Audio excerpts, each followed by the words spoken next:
Welcome back, everyone, to the Smooth Brain Society. My name is Sahir, and today we are talking to Dr. Frankie Fong, who is lecturer in developmental psychology at Victoria University of Wellington. And if you've heard developmental psychology, you can kind of guess the theme of today. We'll be talking about child development. Dr. Fong's research interests lie broadly in early childhood and social cognitive development, with particular interest in children's imitative behavior, trust, and normative understanding across diverse social learning contexts.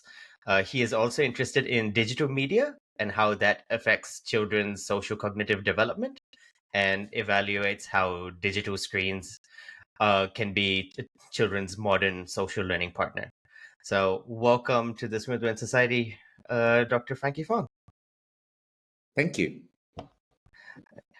And for those who are new to the podcast, the way it goes is we always have a co-host on who has no real idea about the topic. Fortunately, actually, I don't have much of an idea about this field of psychology as well, but I have convinced my friend and father of my godchild Cameron to come on and be part of this discussion. So I'll let Cameron introduce himself really quickly. Thanks for that, Sahir. I'm Cameron. I have a bachelor's degree in something unimportant, and most importantly, I am a father of two. So, really looking forward to what you can teach us today, Frankie. Yeah. Awesome. Thanks, Cameron, for coming on. Thank you, Frankie, again. And so maybe we'll start with just a basic background into you, Frankie. Could you tell us a little bit of how developmental psychology sort of caught your interest and why you got into sort of this field of research?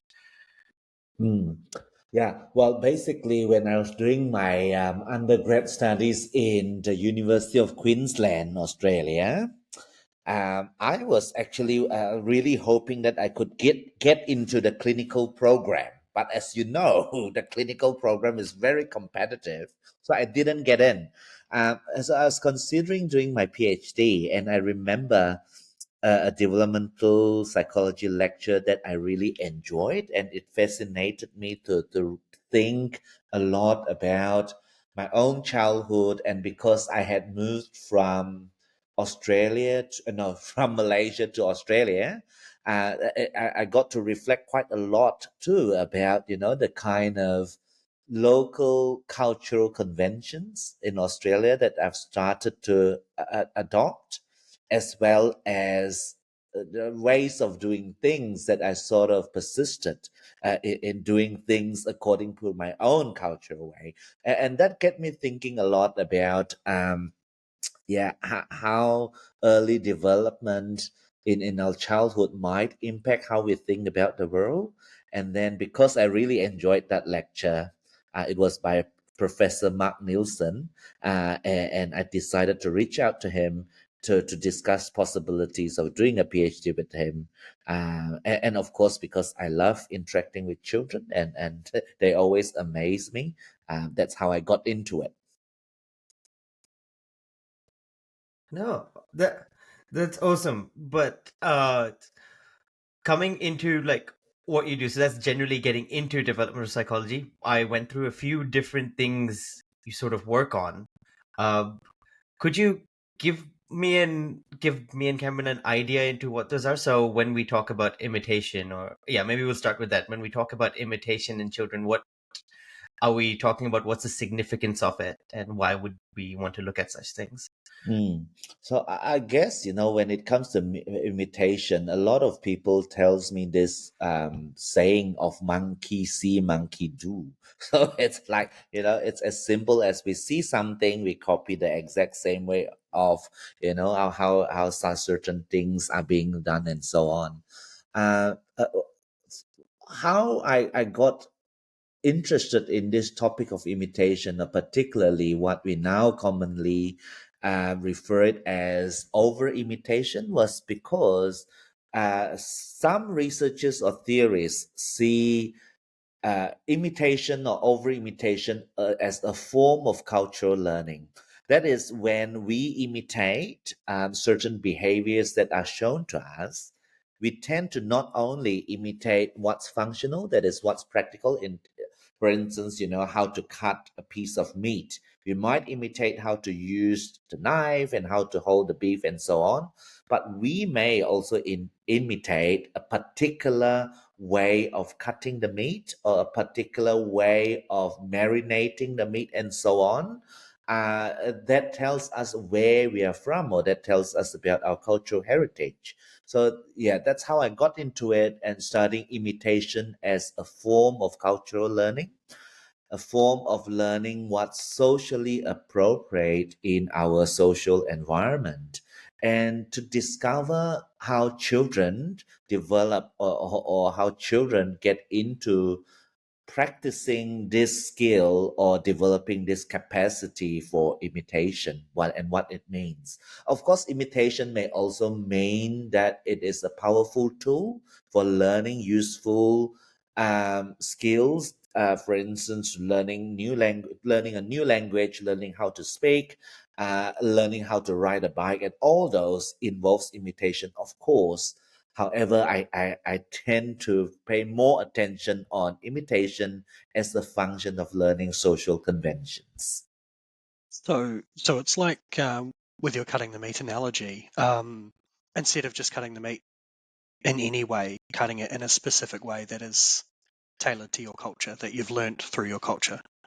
Yeah, perhaps cutting the meat may not, is not the best example. Let's use another example here. I tend to use birthday celebrations in my lectures to talk about how, well, of course, the question of why birthday celebration is so important, well, in certain cultures, maybe not every culture. But for those who celebrate birthday, children tend to spend so much attention on what should go into a birthday celebration. For instance, must there be a cake? Or, whether we need to follow a particular sequence of lighting the candle, making a wish, then cut the cake. And I've also heard in some cultures, you're not allowed to cut it all the way down. There's a certain belief about that.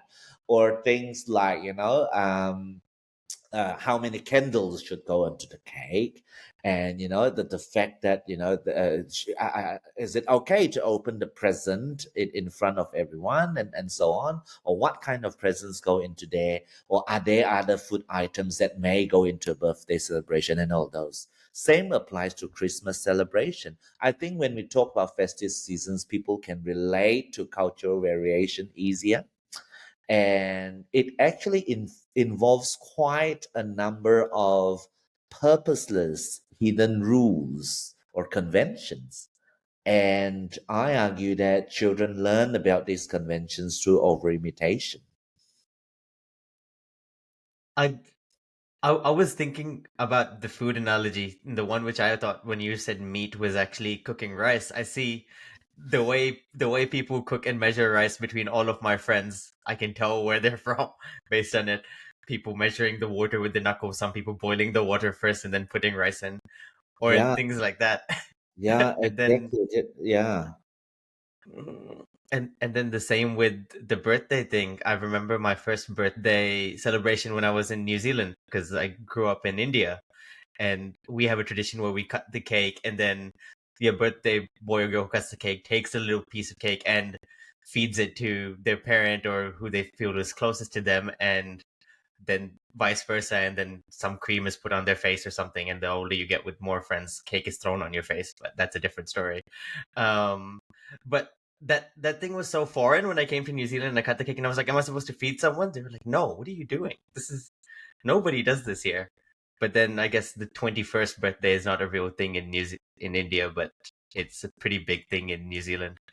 Cameron can attest to I don't remember mine. it. yeah, just a note on that. So when we're talking about studying imitation, or now we call it over imitation, the reason of why we are calling it over imitation, even though some researchers don't really like the term over imitation, is that we don't only imitate the functional components, that is what's necessary for us to reach the goal, but we also tend to pay a lot of attention on the process or the cultural markers, what I call it, this kind of behaviors or components of a series of behaviors that tell us about our culture or that tells us about our social group. Because sometimes the culture, I think the word culture can be tricky sometimes. Sometimes I even like to get students to just think about, for instance, in a school, you have different classes. The individual classroom might have their own group convention of doing a particular thing. For instance, sport teams is a good example where we wear different, colored shirts to differentiate us from different groups. And then, we then have our own ways of doing things. So sometimes we do incorporate this kind of design in our experiments to study children's preferences or children's likelihood of copying an out-group member versus an in-group member, that kind of questions.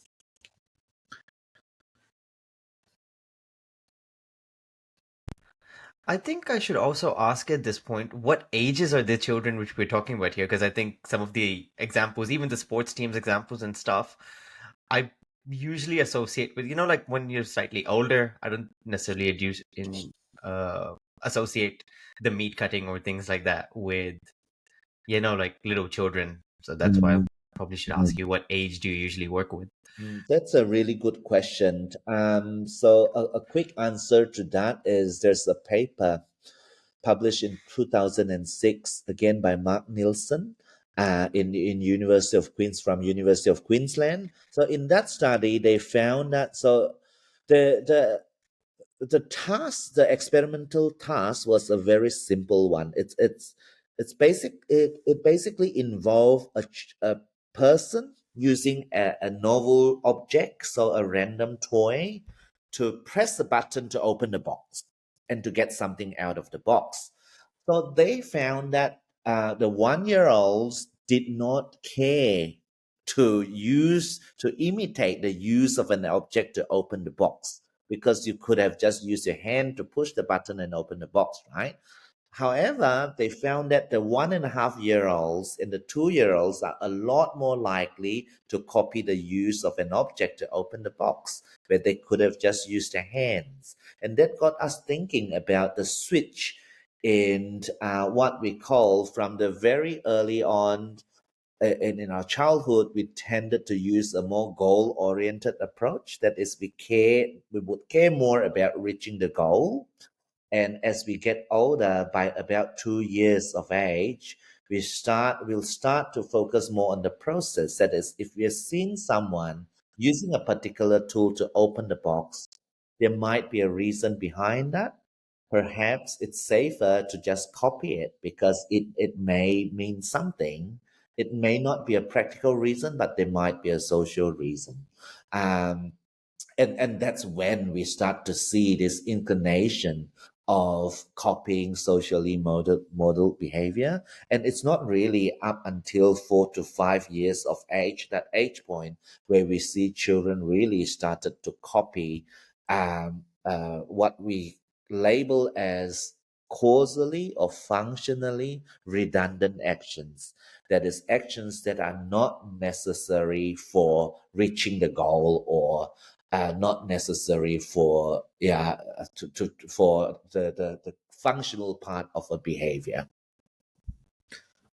I'm seeing it kind of now with my children, a 1 year old and a 2 year old. So we have a little game at toys that we have at home, which is just some fish with the magnets on them, and a little fishing rod. It's just a stick with a magnet on a string. And we play the game of getting the fish into like a bag or a box. And the 2 year old will play the game and try and get the fish onto the magnetic fishing rod and get them into the box that way. But the 1 year old will use his hands Yes. instead of using the object, which it's Parallels. interesting to Yes. see. And then I think we are in that switch point at the moment where the 1 year old is learning to use the object to meet the goal instead of just going directly to the goal No, of getting the fish into the box. that's a great example, because it all depends on the perceived goal, right? Is for the perceived goal here is about picking the fish and put it into a different place. Then of course, if I won't care about the means of getting to completing the task as long as I can reach the goal.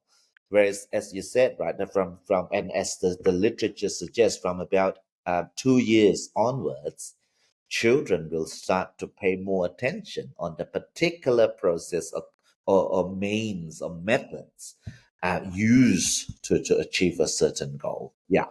Yeah, and well, the theory here is perhaps an evolutionary approach would say, well, this is perhaps because of the need to retain important information of methods or processes of getting of achieving a certain goal. For instance, another example is when we want to build um, say build a house, the first thing we might do is to look at how people in the past have built their houses, and this is now commonly referred as cumulative culture.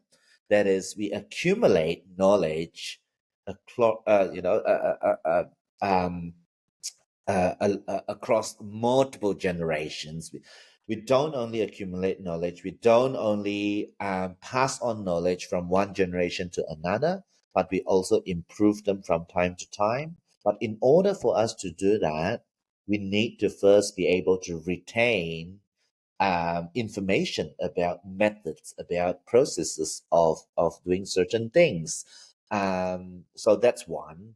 Secondly, this will also help us to maintain cultural diversity, which is a very important part of human culture. So, in that regard, do you see differences within? Because you mentioned cultural diversity, do you see differences within imitation then between That's a really good question. children? So we have started to conduct more cross-cultural research these days. Firstly, because we have more international exchanges that people think, okay, would be interested to also do this in our own country. Secondly, there's this bias in psychology or even in developmental psychology in particular, where most of the research were actually done in the US or Western countries, and we are not sure yet whether a lot of the findings or theories are generalizable or applicable to other cultural contexts. It's quite risky when we try to draw broad conclusions and assume generalizability based on limited findings done in a kind of a constrained or restricted pool of participants. For example, researchers have started to do cross-cultural studies on imitation topics. So we so far found that across different cultural groups, children tend to display very similar patterns of imitation or over-imitation. So we see high levels of over-imitation across different cultural groups. For instance, researchers have tried to compare African children and those who grow up in the US and Australia. We've also tried to compare children from Vanuatu and the US and so on, and Malaysia. Um, in general, the likelihood of overimitation is consistent across different cultures. However, there are nuances um, in what particular actions do children tend to copy more. And I think that then brings us to these questions of the role of cultural context in imitation, because we do find that for instance, there's a famous necklace making task where we get children to make a bead necklace, but before stringing the beads onto the string, the demonstration involve a head touching action. That is, the model would always use the bead to touch their forehead before putting it on a string. And they found that the children in Vanuatu tended to replicate that a lot more than children in the US. Okay, I should talk a little bit more about this experiment. So as I said, this experiment involves children watching a demonstration of how to make a bead necklace. So the demonstration involves a redundant component where the model would touch the forehead using the bead before stringing it on the string.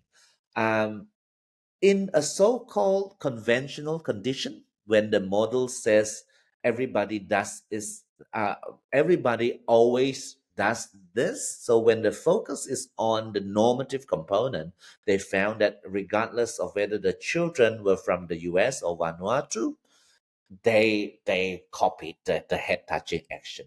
However, and when it was framed as an instrumental task, that is, let's make a necklace now, look, this is how I make a necklace. When the focus is on necklace making, they saw a drop in imitation rates in the US children as well as the Vanuatu children.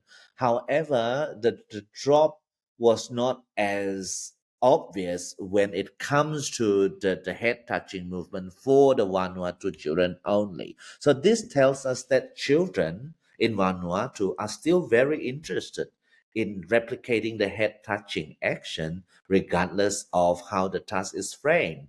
Whereas children in the US tend to imitate a lot less when it is framed as an instrumental task, when the focus is on making the necklace. The current potential explanation is that perhaps in Vanuatu, people are still practicing a lot of rituals, or they are exposed to a lot of cultural activities, a lot more than those in the US. Therefore, children tend to pay more attention to ritual like actions. That's one explanation. Or maybe children in Vanuatu are expected to follow rules, are expected to be obedient in many of their everyday life, their daily activities, compared to those in the US who are given more autonomy, maybe. So these are two possible explanations that are yet to be studied. Sorry, that's a very long answer to your question. Can we have a question or? No, I am just soaking up that. That was really interesting. I'm in my head. I was just thinking about possible reasons as to why children in America or from the USA may not perform those redundant activities, and all I could really think of was that, as you said, either children from Vanuatu following rules, or that American children aren't exposed to ritualistic or redundant activities as often. More of a melting pot of a society there, so there'd be more different ritualistic activities. So it's difficult to tell what is one that I have to do every time.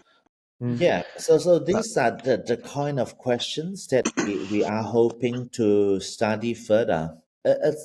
These are all new questions to us because as we start to conduct more cross-cultural studies, as we are getting ourselves exposed to more cultural contexts, more questions arise. is this recent, like in the last 10 or 15 years sort of study that you're referencing, or is it So the necklace making more one recent? is the necklace making one was published in 2016. Wow, It's by Jennifer Clegg, wow, Clegg, yeah, and Christine Legay. Yeah, that's really cool. so it's pretty recent. What Cameron said also got me thinking a little bit when you mentioned that it might be because of not being exposed to certain ritual practices. I guess there would be internal differences if your family is ritualistic even in America. But then it comes to the question of which things do you choose to imitate? Which actions do you choose to imitate? And is there a trust factor in there as well, that I trust my parents' actions and therefore I will imitate them or does that play a role in any way of like who children choose to imitate? Yeah, particularly, I think they're more interested in copying information conveyed by their in-group members, or those who are more reliable in the sense of. So there's another study that showed children uh, demonstrations from reliable and less reliable models. The way they manipulated reliability was they simply showed children two models, one model who had given inaccurate information before, and one who had always given correct information, as simple as you would wear your socks as gloves. So that is totally not right. And then it seems like children are less likely to copy the models who are depicted as less reliable. And there are also studies on familiarity, that is, children tend to pay more attention or tend to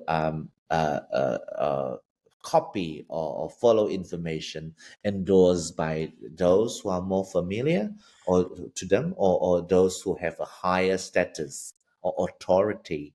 However, I have to say again, more studies are needed to validate the generalizability of these findings, because there are communities around the world who are more egalitarian. And in more egalitarian societies or communities, people don't tend to use social hierarchy or social status to guide their behaviors.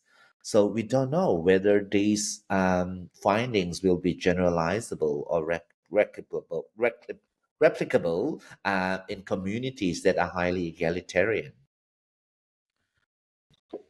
And with the trust aspect of who the children are imitating, is there like a conflict between imitation from trusted members and imitation from the community? So, say we've got a family that's from a Eastern background, Asia or India, and they're living in a Western country like USA, Australia, New Zealand. Their children are seeing the parents practice their cultural im- activities, but they're not seeing the same in schools or kindergartens, Yeah, like the birthday thing that yeah. Sahir talked about. No, that's a Yeah. go ahead. Sorry. I was just going to say, is there a like what would the conflict between that be? Is there a big clash of cultures happening for those children? Mm. No, this is a really, really good question. And I don't think we have done enough to study this particular interplay between different cultural conventions that children are exposed to, and their decision making process, or how are they processing these kind of inconsistencies, or variation in cultural practices, right? While my understanding is this has not really been studied, and I'm very interested in trying to study these questions. Well, my personal view is that it may have something to do with children's early exposure to diversity. I think New Zealand is an interesting place to study this question, because, as we see at schools, teachers or schools are introducing Maori practices and the Tereo Maori language to children. For instance, at schools, children are learning different karakias. They are doing that at the beginning of their classes. And they have mihi whakatau, the welcoming for new parents, new families.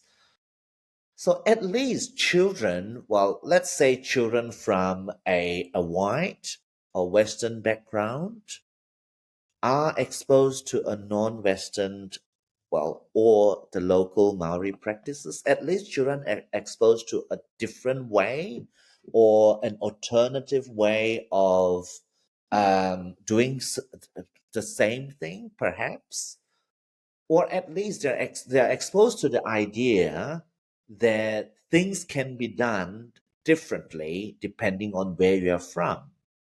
Even just getting their exposure to this possibility may have an impact on how open children are to different ideas or different ways of doing things. So I think it is worth studying. I don't think children will see that as a conflict. That's my view, unless a certain particular way is being enforced strongly.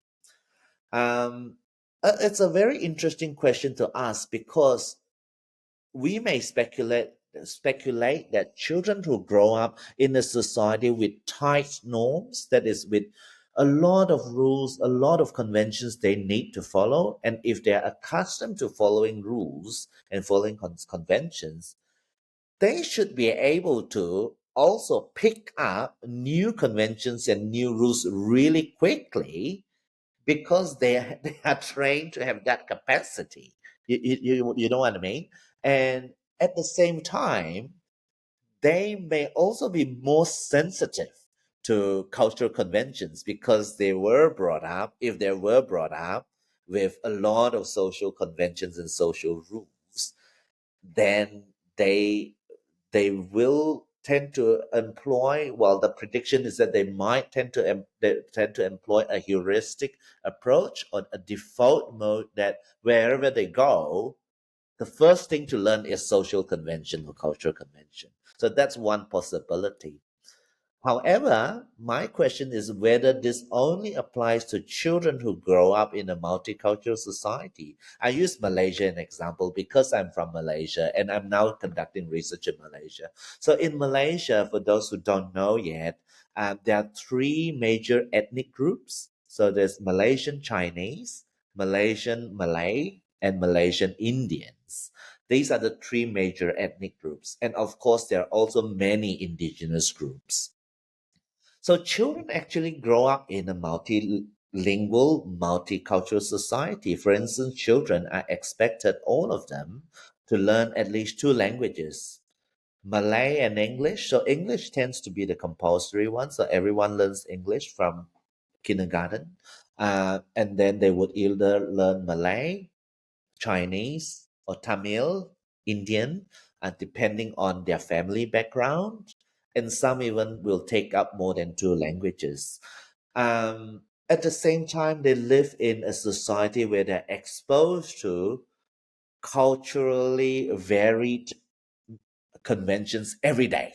You're exposed to different ways of eating and cooking, different religious practices, within the same town or city. So, what I'm interested in asking is, are children who grow up in this kind of society more adaptive, or, or they develop a different capacity compared to those who grow up in a monoculture kind of society, or a society, even though having people from different cultural groups, but only promotes one dominant culture. So I'm curious to answer these kind of questions. We don't have the answer yet. That's really interesting, because I was thinking to that like you said a saying, the other saying which I was thinking of is when in Rome, right? So when in Rome, do as the Romans do. So it's the same sort of idea as, and I remember moving a lot as a kid, moving to the States, moving to New Zealand, moving to India, and then the way the way you behave sort of change depending on where you are, uh and what was considered okay in one place isn't in another, and that sort of idea of having, if you grow up with it, probably being more able to sort of switch between different contexts easier might be a thing, and it might not actually be a conflict. Do you say how kids can pick up languages really easily? It's probably the same sort of thing. Kids can pick up nuances between cultures very easily to the same extent. Hmm. Hmm. Yeah, that's a great point. Well, potentially another way of looking at this is, maybe we all have the same capacity or toolkit to be flexible and to be very adaptive. uh, uh, yeah, yeah, and that perhaps is universal. So maybe, children will develop certain flexibility sometime, somewhere in their childhood, and whether that flexibility gets to be further developed or practice depends very much on the cultural context, or we nowadays like to use the word depend on their childhood ecology, depending on where they are. Yeah, so that's another question to ask.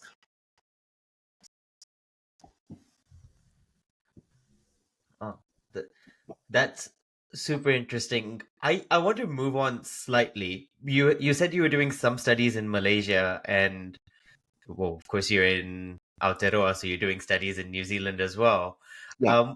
I just wanted to ask about your current work. We've mentioned so many other literatures people have done who you know before, but what is your current work on? What are you focusing on these days? Yeah, so I can share this study that we have just completed in Malaysia, and we had a German sample as well, because I'm only just starting my lab in New Zealand. I have not had the chance to run any new study in New Zealand, but I can share my recent work, imitation work, in Germany and in Malaysia.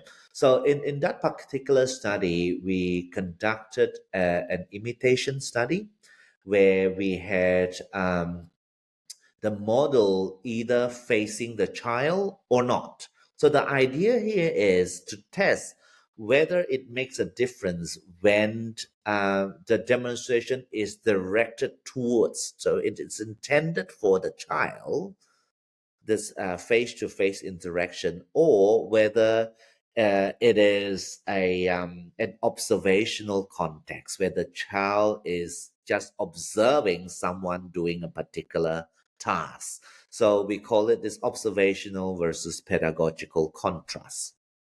So we did this in Malaysia with an indigenous group, um, and an urban sample in Malaysia, and then of course the German would be an urban sample. We actually found that the indigenous children were copying at higher rates than those in the two city areas in Germany and Australia. Sorry, and Malaysia, which was totally not what we expected, because we expected children in Malaysia and Germany to copy at a higher rates. Well, the reason why we had that prediction was because we know that the indigenous communities, they're highly egalitarian.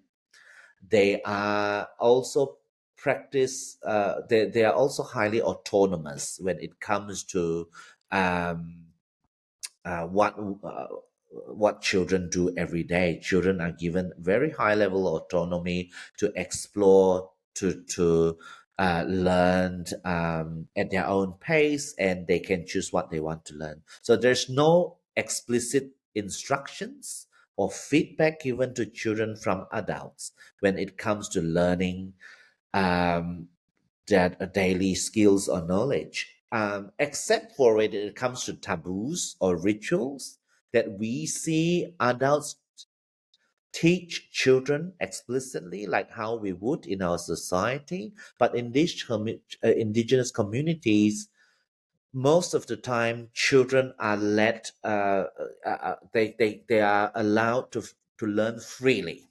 So the prediction is that in this kind of context, we should probably not see high levels of copying, because we predict that children there will be more likely to complete the task using their own means. Because as we have discussed, if we are going to copy the redundant actions, it might be less, more effortful and less efficient. So that was the prediction. And also, it's based on our understanding that when it comes to making tools or using tools, the indigenous group in Malaysia, they tend to focus more on the practical aspects. That is, as long as the tool works As long as my particular object serves the purpose, I don't care about how it is being used. So that's our understanding, and that's how we made our prediction. However, we found an unexpected result that the indigenous children were paying more attention to copy the actions shown to them faithfully. Yeah, but we had lower levels of copying in the urban sample. So we're actually now doing a follow up because we were thinking maybe the pedagogical condition in our study was not pedagogical enough.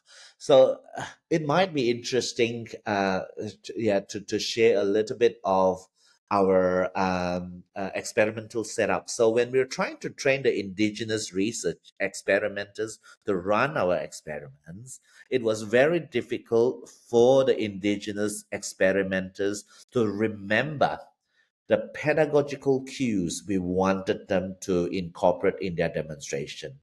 For instance, things like even establishing an eye to eye interaction, so eye gaze, by looking into each other's eyes, or as simple as look at the child to signal that you are checking and to signal that you want to make sure that the child is following. So this all sounds so will be so natural to us to do in our natural and pedagogical setting because we are used to teaching children in that way. That is, we're used to having this eye to eye kind of we use eye gaze to direct attention. We use explicit verbal cues to make sure children are following. We would pause. We use pauses to make sure that the children are so that our demonstration is not too fast that children can follow all of the steps. And when we're trying to train the local experimenters to follow the procedures, they were having a really hard time because apparently it was not what they would naturally do in their daily settings. They don't normally explicitly teach children. Also, in their natural setting, when children would learn by observing adults, when they come to observe an adult doing a particular task, for instance, making a new hunting tool or weaving a basket, they actually would not slow down or they would not talk to the child who is observing. It's totally up to the child to observe. And if the child has a question, they can ask, of course, but it's all child driven. So, in a way, our argument is that perhaps the level of the low level of because we had to match the conditions with our to match our urban conditions with the indigenous condition, we reduce a lot of these pedagogical cues in our western samples, in the German sample and the Malaysian urban city sample. Maybe that's why we're seeing really low rates of over-imitation over there. So we're now doing a follow-up study to incorporate all these pedagogical cues that resemble a daily learning situation in an urban context. And the prediction is that we should see higher level of over-imitation now in the urban sample. Sorry, that again was a very long description. Would I be right in saying that one of the challenges that you have with performing these studies is that adults perform less imitation than children? So when you're trying to get an adult to do something, they're not copying what you want them to do or you need them to do for the study? No, yeah, I think the problem more here now is that we tend to use our standards or our perception and apply that to um, our collaborators who are not accustomed to doing things or thinking in the way we are. So we are now talking more about involving community members, involving local members, even at the stage of designing our protocols and experiments to get a better understanding of that. Yeah. It's a very interesting thing to think about, right? So if you flip that idea around and like you said, the indigenous instructors or were not used to sort of following eye gaze, pausing, doing those sort of things. If you flip it around and ask the researchers in the urban centers to okay, you cannot use eye gaze, you cannot pause, just do the task and see if they follow. Will the urban instructors just pause anyway naturally because they want the kid to see what they're doing? That's a Just great flipping point. it all the other way. No, that's a great point. So yeah, that's right. So you're exactly right.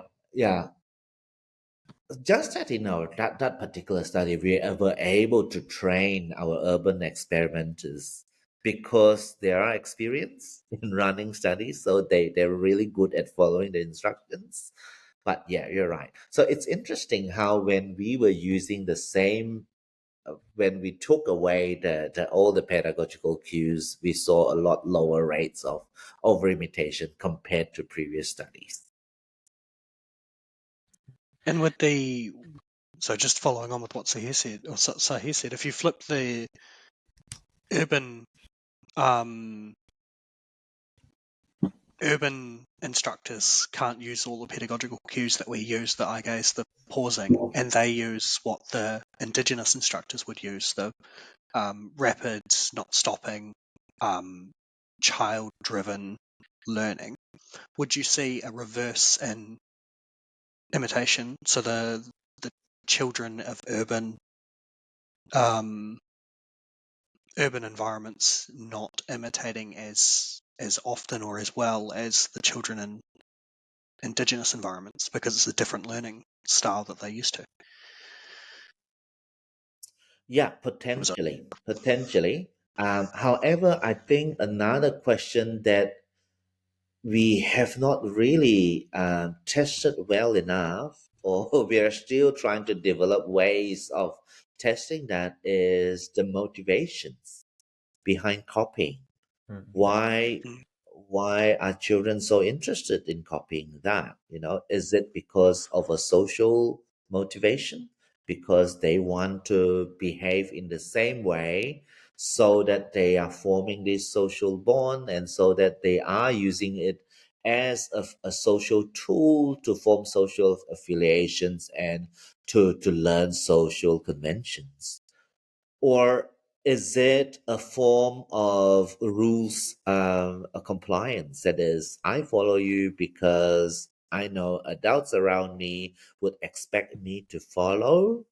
Um, that way, I'm, showing you that I'm a good kid because I follow you and I meet your expectation.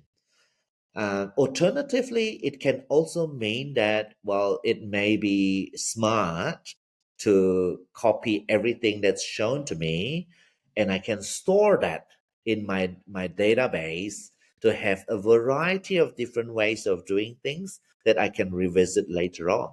It's like, oh, that looks like a really cool method. Well, why not learn that? And I can decide again later on whether I want to use it. So it's advantageous to gather as many ways of doing things as possible. So these are all possible, and we have not really figured out how to test that yet. Yeah, that's interesting as to how you would test it because that's something which I feel gets into how these sort of imitations then turn into what do you say, solidified behaviors, right? And Yeah, solidified beliefs. yeah, totally. Uh, Yes, yes. And also the we see that, even a very small tweak in our experimental manipulations or setup will sway children away from copying or not copying. Um, yeah, there's still a lot of questions to be answered or tested. What we can say is now, what we are really confident is children's imitation is context dependent. very much context dependent. They are really flexible in switching their copying behaviors depending on a particular context. Oh. Oh. Uh, Sorry, I'm paused because I'm still trying to process all these things and trying to think of what would be the next step forward because I'm torn between going back and maybe uh maybe discuss other aspects of social learning and how what all do we know about like the development of beliefs and behaviors. So you had said that it's very hard to decipher what motivates children to imitate. But then what do we know about the development of beliefs in Yeah. children? So, of course, there are still many theoretical questions to answer, and there are debates from different camps of thoughts. However, what we know quite confidently now is children are social learners. They are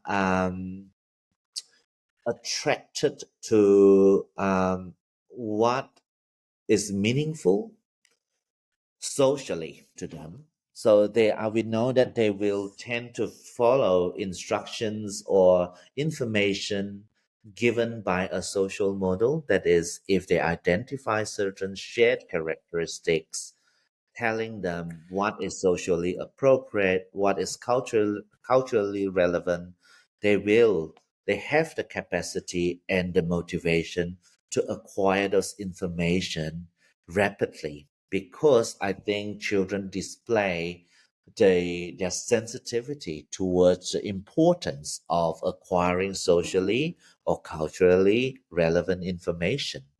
Yeah, that we know that. You hear that, Cam? It means that when your kids don't listen to you, they just think it's not relevant enough. Yeah, I'm not relevant. No, just on that, I've experienced it, or I've noticed that as well. We started our 2-year-old at kindy when he was just over 1, and we started our 1-year-old at kindy when he was just under 1. But just their rapid development, probably due to age, but the development that we've seen when they've been at kindy surrounded by 20, 30 other children around the same age, their kindergarten's a very child-driven education, so that they're learning off of each other, and they're where am I getting at with this? They're learning from the behaviours that they see around them, exhibited by the other children that are seen as socially acceptable, has been phenomenal at a phenomenal rate. They've become far more social creatures than they were when it was just at home with me and my wife. So that was just a side comment on your social behaviour and seeing what's relevant. I'm not relevant, but their friends are. Yeah, this developing their capacity to be able to, I think, analyze their social environment and thinking about how they can navigate their social world and yes, and how to function well in that social environment. I guess one easiest way is to copy each other because you won't go wrong. Because if you have done that, if I copy you and if I'm also doing that, and if 2 or 3 other people are also doing the same thing, I can't go wrong because if you know if it was a mistake, I'm not the only one. Everyone has done the same mistake. So I think there's this psychological benefits as well that we are together. This Yeah, social it's kind of commitment of we are one group, we are one together. Yeah, it's like watching a group of children play with a slide. yeah. They all go down the slide, and some of them run up and go up the ladder to go down the slide again. Yeah. But as soon as one of them starts trying to climb back up the slide, Yeah. that's what they all do because that's That's right. what the group is doing. Yes. Well, if we want Well, to take an evolutionary approach to explain this, one possible account is that maybe that's how, we evolve with such a capacity that we are able to learn from each other from a very young age. That's how we get to develop and gather a big container of information and knowledge, because there's no way we can come out with new ideas or new knowledge on our own. We rely on each other to gather information and knowledge. So yeah, we see that already from very early in childhood, that children tend to learn from each other. And it's interesting how when it comes to when we are having more of a global exchange these days, when people are moving around, our children also bring our own cultural practices into their social space. Therefore, we are already starting to see cultural exchanges among children.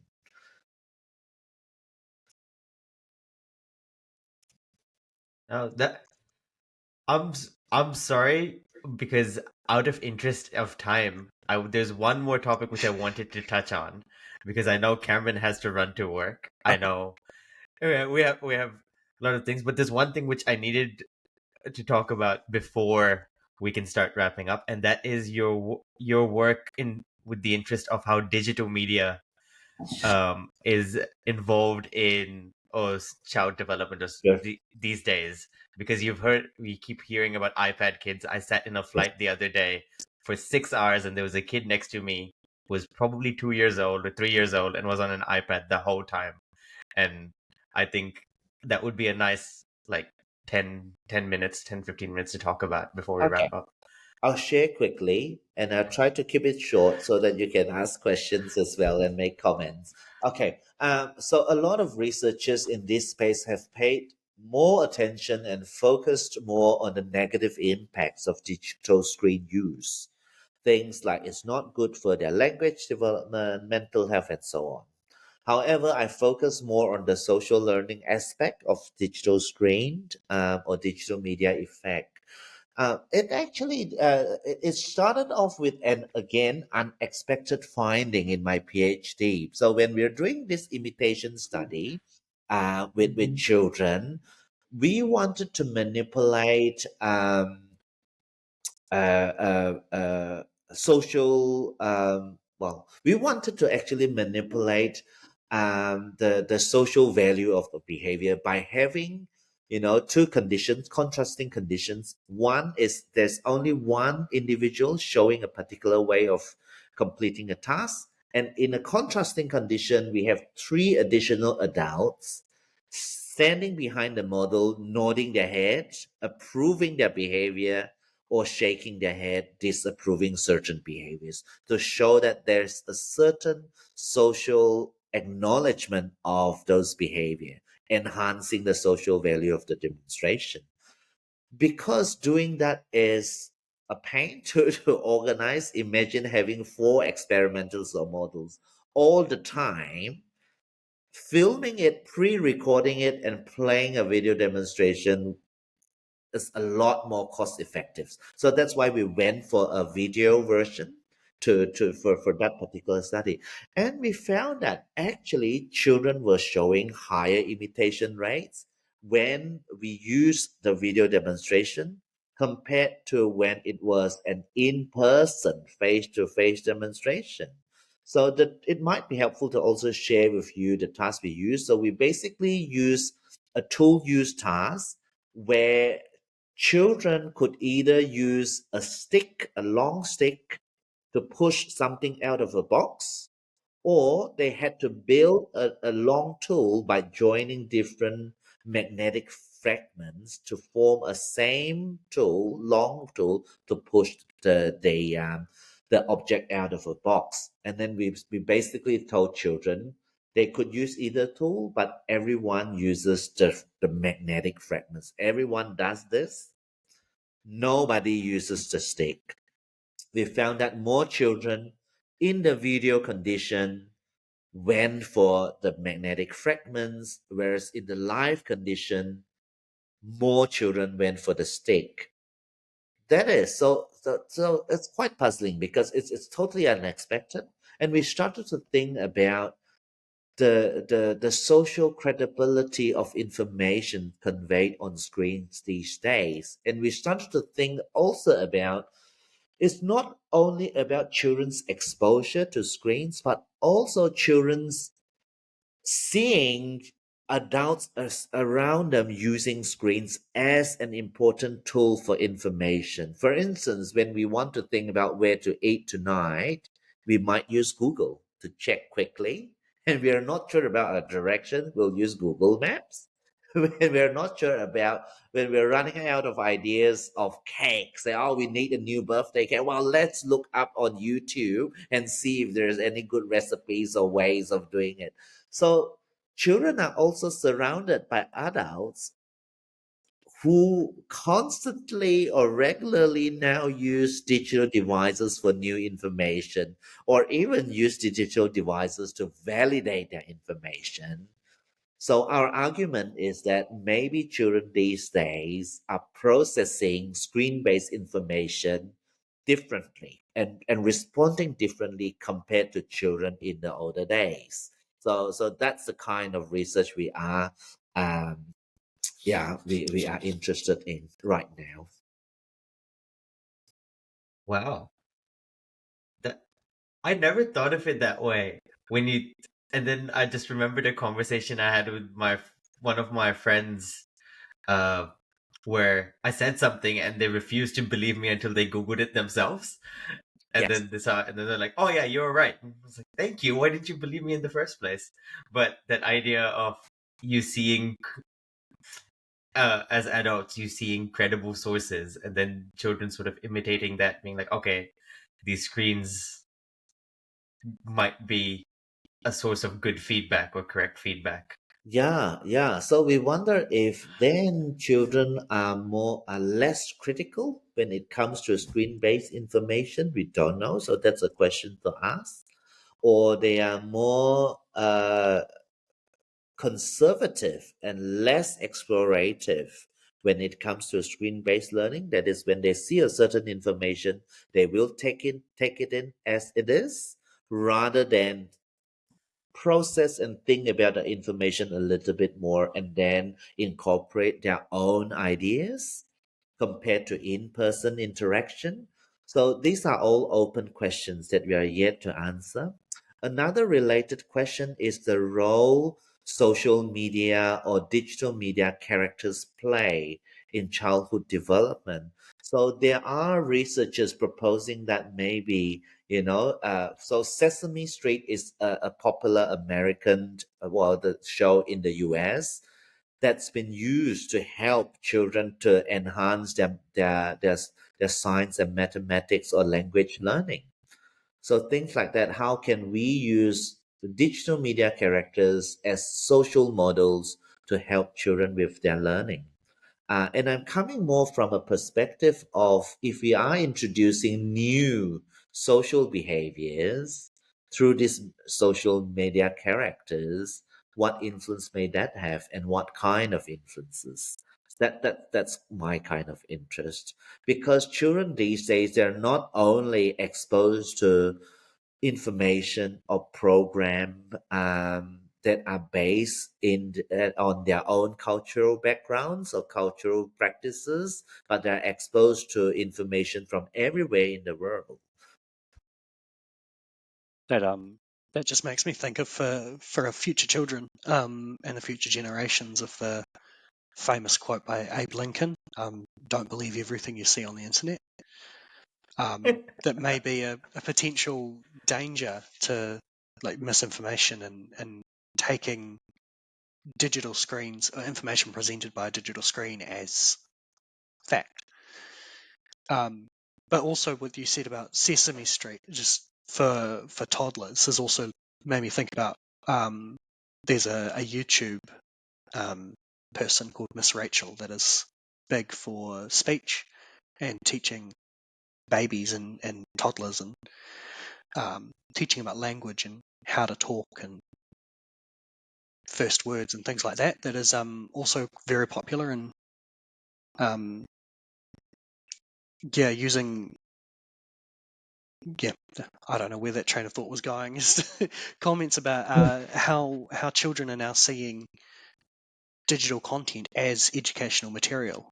Yes, that's just a lot of research on that, and it has shown that to be very effective in terms of enhancing children's science and mathematics and even language learning. However, I don't think that there has been enough work on children's learning of social behaviors, socially appropriate behaviors, from screens, because they may pick up a certain behavior from their favorite episode of, say, Peppa Pig or, Bluey, which may not be appropriate in a particular cultural setting. And how do we deal with that? Yeah. It is also relatively new screens and educational material, so it's not like we have any pre-existing or cultural behaviors that children can imitate off of. It's new for us as well. Yeah, and an emerging topic too is, how may a child perceive ChatGPT or generative AIs as a learning tool or as a tool that may help to answer questions, and that's also something that we would be interested in studying more. Using more of this kind of selective trust paradigm, I think, may be a good start because, well, a selective trust paradigm typically involves, say, for young children, preschoolers, primary age kids, the task can be as simple as, what should we call this new object? What name should we give it? Well, I don't know. Well, let's look at these different sources of information for suggestions, and we can look into which sources or which particular source do children prefer to follow. That will give us some indication of their preferences, and if we could even use these sources to convey misinformation or misconception and to test the extent to which children are picking those up and going back to those sources. Those should give us some insight into children's processing or responding to new sources of information from a social learning perspective. That task is very interesting. Just to uh, go further with it. So you ask a primary school kid, give them an object and say, let's name it. Yeah. Are AI models or the available models, because I actually do not know, do they make up new names or do they just, or would they be able to help with that? Or We have not is that tried something which is a creativity thing? Because No, Cameron and I have a very good friend, Jeremy, who has been on the show before, and he rails against artificial intelligence because he works in the creative department, and he says that they just regurgitate old things. They do not necessarily help in sort that's of learning that creativity idea. That's right. Now, they may not be creative, you're right. And we have not tried to get generative AIs to come up with new names. However, we could, so it in a usual experiment, we control everything. So we Mhm. would make generative AI looks like it is generative AI, but we are actually, the behind, we control Behind the what scenes. is being shown on the screen in the background. So I think it would even be interesting to look at whether children are more inclined towards following information given by a generative AI compared to, say, a traditional printed text or a person. It would be like if you got generative AI to give children a task with redundant steps if they follow that Oh, yes. information. Yes, that's right. That's another viable approach to study that children's processing of information. We could even get children to rate, whether they think, well, older children, to whether they think those answers are creative. I think it would be very interesting to see too if the child, well, for older children, they will be able to generate new names, and whether they would stay with their idea or they would be swayed away after hearing different information suggested by different sources. That could be interesting as well. And that lead us to another question that is very important, is perhaps we should now move to an individual differences approach that's being raised now in the field. That is to look at individual variation. Because regardless of where we go, we see a proportion of children copying with a particular pattern, and there's always this small portion of children who don't.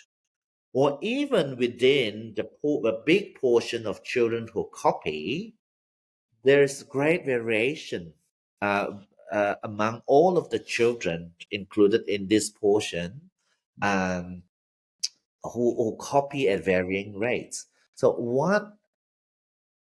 what contributes to that variation? It's worth thinking more about, and it should be applicable to any cultural groups. For instance, if they are being encouraged to think critically, creatively at home, perhaps they will be more creative, regardless of, the tasks they are given.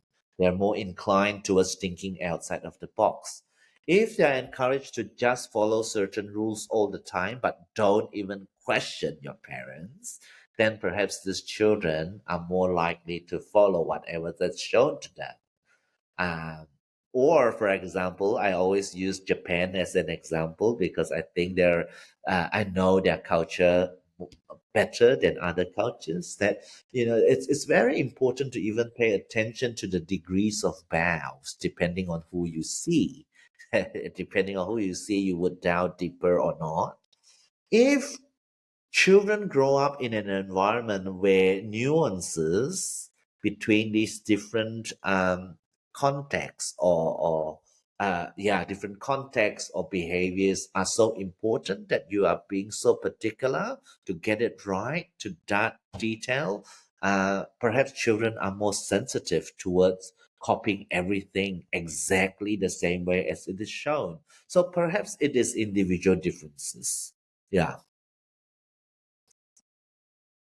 And this is before we even start talking about the genetic factors which might be involved in this. Sure. Of course. Yes. Before we even talk about that Yes. variation. So just in interest of time, Cameron, any final thoughts, questions which you'd like to give? I've got lots of thoughts, but we don't have the time for them. So, no, thank you, Frankie. It's been very, very interesting. I've really enjoyed listening to this, and Yeah. I wish we could go longer. We'll get Frankie back on, I think, in some time, and then we can do it again when people don't need to run to work. I'm fine. I can keep talking, but you guys in New Zealand have it different. But thank you so much, Frankie. Before we go, we have one question which you do need to answer. Is if you had one piece of advice for our audience, what would it be? In the context of developmental psychology or in general? Just in general. You take it however you want, actually. Okay. Well, if I would say embrace diversity. That's it. Embrace diversity. I think it's beautiful that we have such a wide array of ways of doing things, ways of thinking about our world, and enjoy that and enjoy exchanging that with our friends, our peers, everyone around us. That's awesome. 2 words, Sage very, advice. yeah, very powerful. Thank you. It's you can learn a lot when you step outside your box of your own little world. That's awesome. Well, thank you so much, Frankie. Thank you, Cameron. Thanks again, everybody who listens. Thanks for And having yeah. me. And yeah, until next time. Awesome. Bye.